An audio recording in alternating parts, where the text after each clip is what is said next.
All right. So in this video, what I'm going to talk about is why refinement is so much more important than creation at the stage of most people's businesses, coaching businesses in specific, because a lot of people are rewarded by creating new things, starting a business and feeling that emotion.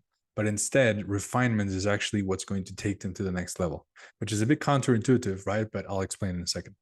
So my name is Guido, by the way. If you don't know who I am, my name is Guido, and I help coaches basically build sales teams with DM setters and closers, and especially set up the business beforehand and afterwards so that it can actually scale with that team, right? You can't have just a team without leadership or without systems because it's going to fall apart, and you're never going to find the right people. So let's get straight into it. What do I mean by refinement over creation, right? So I created this Google Doc. This should be helpful. But basically, we're a lot of times as entrepreneurs, we're motivated by the new, right? A lot of people are as well, but some people prefer more, a little bit more of how do you say it? Like a bit more security, right? Not so much as like, hey, always new things, right? More so like finding something steady and just doing it over and over. If you have that, great. That will make you a great entrepreneur, but also it will make you more risk averse. So there's downsides to everything. But the thing is that once you start a business, that's kind of like the new thing, right? And if it works out, it feels like starting new things is what gets you the results when it's actually not the case. And this is from Hormozy, right? Because it's not really the new thing that got you where you wanted to go, is that you did something right about it. And so it's not doing something new that will make it better, right?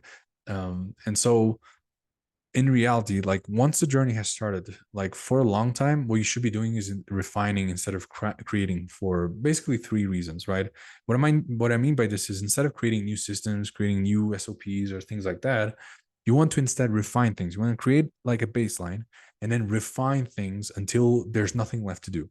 And when I say refine, it does not mean add stuff. Like add stuff, but then cut it. Like your goal should be every month to cut things by at least 15 to 20%, like the length of your documents and everything, combining documents, because the simpler things can be, the less cognitive load you will have in your mind about, how to manage everything. And ultimately, you'll be able to just be straightforward with your business, just do the simple things over and over. And yes, it's boring, but it's actually what gets people results, right? So, um, reason number three is that if you have something, let me just zoom into this, like if you have something that is working, then you're much closer to figuring it out than starting from scratch, right? So what I want to, as an example, right? Let's say you're running a marathon, right? And you have a new pair of shoes. Now, let's say you're at, I'm not a runner. I hate running, honestly, but my best friend likes to run. So this is a good example. But let's say, you just bought some new shoes. You don't know how they'll perform based on the reviews and everything. It will work great. You maybe even tested it out in your parking lot or something like that, right? But, new shoes. Let's say you're midway, right? You're at the 25-kilometer mark. Now, imagine the shoes are starting to hurt. Like your feet are starting to hurt. Maybe not even the shoes, like the feet are starting to hurt. And you don't know why. But, well, for you, it's like, it's probably the shoes, right? And honestly, there is a chance that is correct, right? There's a chance that the shoes are maybe not ideal for you. They're not perfect, not ideal, perfect, because ideal is different. Ideal is based on the circumstances, what is the best thing to do. Perfect is what would be in a perfect world things you could do if time did not exist, right? But the thing is that you're not going to like stop the marathon right there and then, and then go back home, review more shoes so that you can buy new ones and then sign up for next year's marathon, to start again. Like that wouldn't make sense, right? Then you're wasting a whole year. You have to buy new shoes, expenses, and you're not even 100% sure because you're literally using the same process that you used to buy these shoes that you have, right? So because of that, it's like it actually makes a lot more sense to just continue with the same thing and deal with it. Just deal with it. Like the chances, and this ties into the second, item, which is the chances of the new thing performing better, if at all, right? Because you could just break down at the 2 kilometer mark, right? Are actually much, much worse than sticking to the same thing. And here's what I mean by that, right? Let's say like you have a 1 out of 10 chance of picking the best shoes, picking the best shoes. Okay. It's not how you spell shoes. So 1 out of 10 picking the best shoes. Now, one is going to be perfect. Okay. There's going to be three pairs that are going to be manageable, dribble. And then there are going to be six let's say 5 pairs that are going to be like uh, hurting, let's say, and then one that is going to be like impossible. Okay. I would even say that probably 2 are impossible and 4 are hurting. Okay. So this totals to 10. Okay. Let's say the chances of you picking in the first place the perfect, if you have no idea on how to pick the best shoes or you haven't tested it out, right, is kind of low. It's like 1 out of 10, right? But the chances of you picking manageable or even hurting, but let's say manageable, right, is going to be 3 out of 10. That's not horrible, like that's a 30% chance of picking the right shoe. So think about this. If it was impossible, you would have stopped at the 2 kilometer mark, right? If it was hurting like hell, you would have been like kilometer 10 already, like, hey, I can't do this more. My toes are literally bleeding, unless you're David Goggins, you probably wouldn't keep going. But if you're already halfway through at a 25 mark, even if it's hurting already, right? But those are manageable. Manageable meaning like it hurts like hell, but you can manage it. And that's 3 out of 10, which means that basically you already have something that like the chances of you going back and picking like 6 out of 10, picking one of these two is 6 out of 10. You see what I mean? Like it's literally by going back, you're giving yourself worse off chances than if you just stuck to the same one. And now these numbers can change or the ratios can change. It doesn't matter. This is just an example. But think about it now in terms of business, right? Picking best business, right? 1 is going to be the perfect business. 3 is going to be manageable, right? 3 out of 10 businesses are going to be manageable. 4 are going to be hurting, right? It's like it's not going to be sustainable long term, right? It's not something you should be doing. And then 2 are going to be impossible to scale at all, right? So if you go back, if you have something manageable and you go back, you have a 6 out of 10 chance, which is a 3 out of 5, right?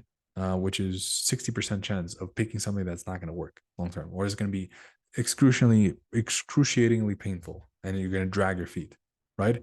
Like, why would you go back? Like, you have to stick to the same thing. Like, you're almost there, right? Like, it's really like you're going to be very close, which ties into the first one, right? Like, you're much closer to figuring it out and starting from scratch, even if it's just a matter of distance, right? You're close, even if it's a bad business, even if it's hurting. Like, you can always find ways to delegate the hurting part and do the things that are better, right? Because the number one reason why you want to work on refinement is because once you find something that works, you will still have to refine it regardless, right? Let's say you go back and pick something new, and by chance or luck or intelligence or skill, you pick something that is still 4 out of 10, right? Options.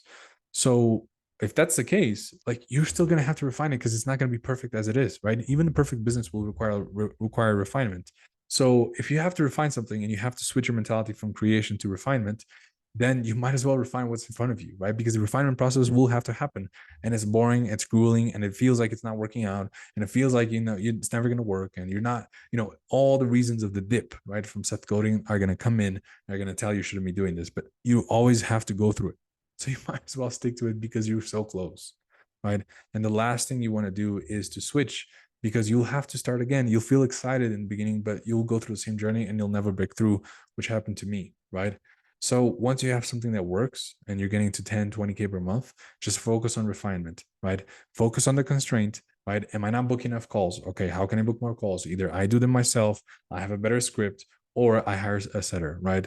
If you're not closing high enough, then if your close rate is low, right, then you need to get better at closing, right? Or you need to hire a closer, like if time is also the constraint. Or maybe you have a really high closing rate and you're booking a ton of calls, but in order with the price point that you have at like 3K, you would have to close like 10 people a week just to get to 100K. Whereas if you just raise the price to 5K plus, now it makes it a lot easier. You just need to close 4 people a week. Boom, a lot easier, right? A lot faster. Or let's say your ads, right? Everything is good, but you're not spending enough on ads where you need to spend more. Or you're spending a lot on ads, but your ROAS is bad. Well, that tells you that either there's some problem in the process, or you're just overspending per sale, right? Like your ROAS is just bad. So you need to make your ads more efficient. So all of that's what you should be focusing on, is like constantly obsess. Okay, what is the next constraint? What is the next constraint? And by solving a constraint, you're always going to get a new one. You're always going to go through the cycle. So you have to keep doing that regardless. So the moral of the story is don't create new, just create better.